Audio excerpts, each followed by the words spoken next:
Bismillahirrahmanirrahim. Assalamualaikum warahmatullahi wabarakatuh. Selamat pagi anak-anak. Bagaimana kabar kalian hari ini? Semoga selalu sehat dan dalam lindungan Allah Subhanahu wa taala. Amin. Pada kesempatan kali ini kita akan belajar tentang makna dan isi kandungan surat At-Tin. Bagaimana makna surat At-Tin? Kita lihat pada buku paket halaman 6. Bunyi ayatnya kita baca bersama. Bismillahirrahmanirrahim. Dengan nama Allah yang Maha Pengasih lagi Maha Penyayang. Wattini wazzaitun.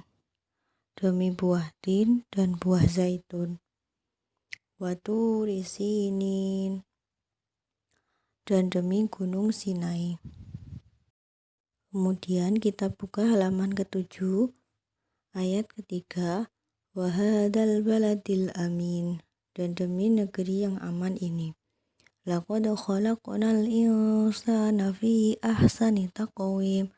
Sesungguhnya kami telah menciptakan manusia dalam bentuk yang sebaik-baiknya. Tsumma radadnahu asfala safilin. Kemudian kami mengembalikannya ke tingkat yang serendah-rendahnya. Illalladzina amanu wa amilus solihati falahum ajrun ghairu mamnun. Kecuali orang-orang yang beriman dan mengerjakan amal soleh, maka baginya pahala yang tiada putus-putusnya.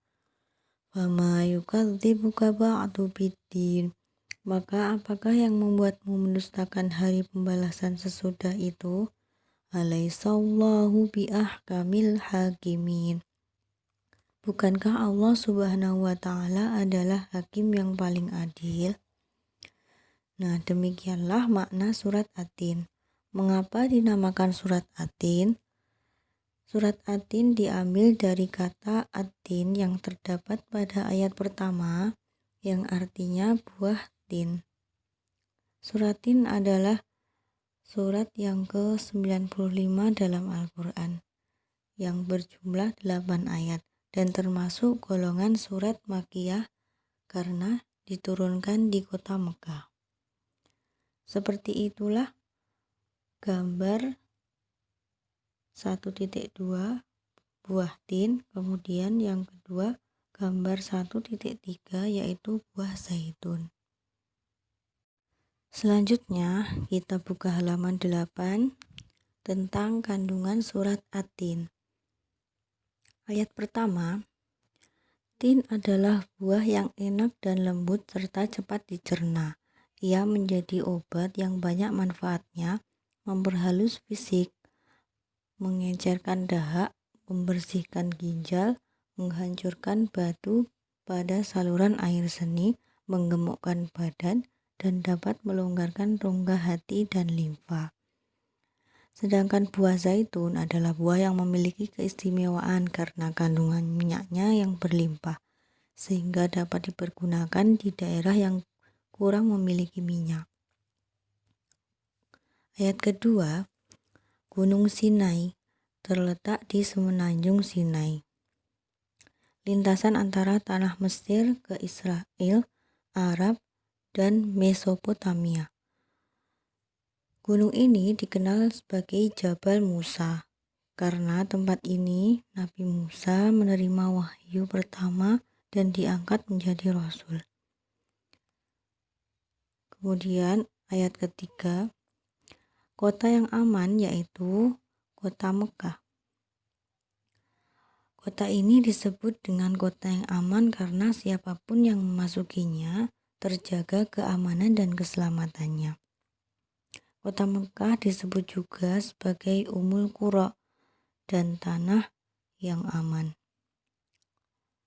Kota ini banyak menyimpan sejarah sejak Nabi Ibrahim alaihissalam. Kita lanjutkan halaman 9 ayat keempat. Allah menjadikan manusia dalam sebaik-baik bentuk, yaitu jasmani, rohani, akal, dan nafsu. Anggota tubuh manusia serasi dan seimbang sehingga tampak indah, cantik, dan memudahkan untuk melakukan kegiatan.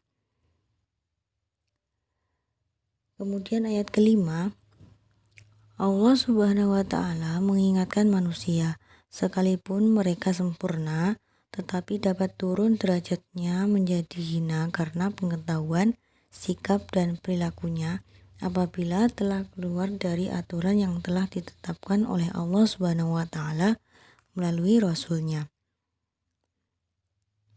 Contoh kelebihan manusia dari makhluk lain yaitu dari sikap dan perilakunya, dalam bertutur kata, berpakaian, makan dan minum, bergaul sesama teman, menggunakan anggota tubuh. Yang ayat ke-6, orang-orang yang tidak pernah hina adalah orang yang beriman dan melaksanakan amal soleh. Orang yang demikian itu akan selamat dari kehinaan dunia dan akhirat. Kita buka selanjutnya halaman 10. Contoh orang yang beriman dan beramal soleh. Dari gambar 1.6 kita lihat ada seseorang yang beribadah kepada Allah Subhanahu wa Ta'ala dengan cara sembahyang. Kemudian dari gambar 1.7 kita lihat ada orang yang gemar bersedekah. Dari gambar 1.8 kita mengetahui ada seseorang yang ikhlas menolong. Kemudian ayat ke-7, pada hari kiamat nanti ada hari pembalasan terhadap perbuatan manusia yang baik dan buruk. Manusia seharusnya tidak ragu akan adanya hari pembalasan karena Allah Subhanahu wa Ta'ala sudah menunjukkan bukti-buktinya.